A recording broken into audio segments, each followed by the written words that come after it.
Oleh syarat Trump dalam perang melawan Iran bersama dengan pengamat intelijen dan keamanan Universitas Indonesia melalui sambungan daring bersama kami Pak Stanis Laus Rianta. Selamat pagi Pak Stanis. Selamat pagi, Mbak. Ya, saya ingin tahu dulu, apakah ini menjadi strategi Iran untuk kemudian melumpuhkan lawan dengan menyasar atau menyerang fasilitas-fasilitas publik strategis, salah satunya yang kita tahu adalah depot BBM ataupun kilang minyak. Apakah ini menjadi strategi Iran untuk kemudian melumpuhkan lawan dari sisi ekonomi? Ya, sebenarnya yang diserang Iran kan pangkalan-pangkalan militer Amerika di beberapa negara di Timur Tengah. Itu strategi dari Iran untuk melemahkan Amerika yang melalui negara-negara proksinya menyerang Iran. Tapi ada senjata yang lebih berbahaya lagi sebenarnya yang dimiliki oleh Iran, yaitu menggunakan senjata ekonomi melalui Selat Hormuz. Jadi larangan-larangan termasuk pernyataan Iran akan membuka selat bagi negara yang mengusir duta besar atau diplomat Israel dan Amerika dari negara tersebut.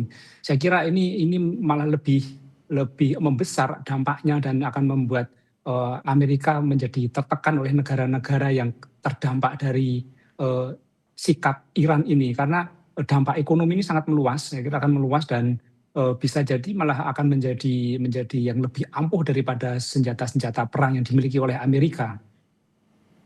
Oke, termasuk juga pernyataan Trump yang mengisyaratkan bahwa peperangan di Timur Tengah yang menyasar Iran ini adalah perang dalam waktu singkat. Inikah yang kemudian menjadi isyarat juga bagi dunia untuk bisa mengembalikan lagi perekonomian, dalam hal ini adalah bursa ataupun energi yang kemudian kita tahu minyak dunia sempat tinggi harganya?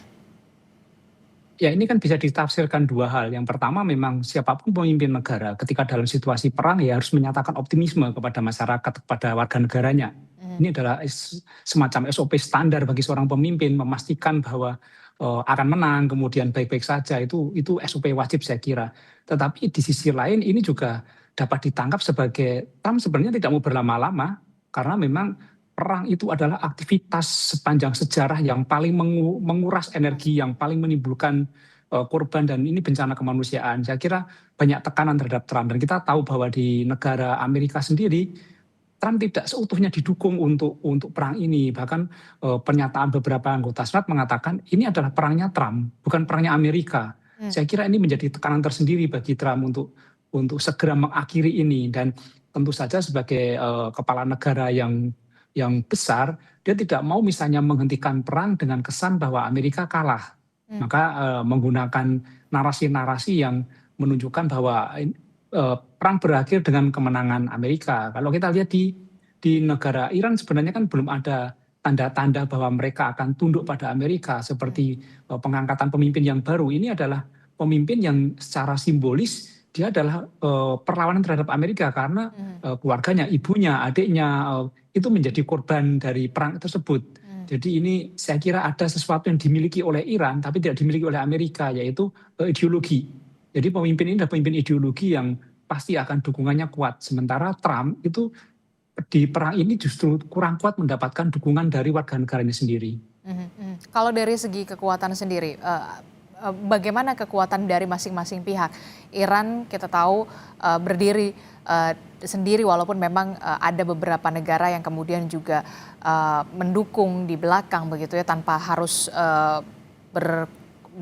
terlibat secara langsung. Salah satunya adalah Rusia dan juga Cina. Sementara kita tahu di sisi lain lawan, di pihak lawan ada Amerika Serikat dan juga Israel, yang kemudian juga ada kontribusi juga Inggris di dalamnya dan juga Perancis. Bagaimana Anda melihat kekuatan militer dari masing-masing pihak ini?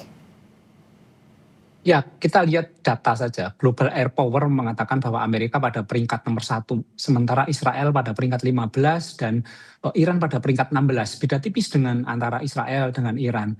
Lalu Cina Rusia ada peringkat 2 kalau tidak salah.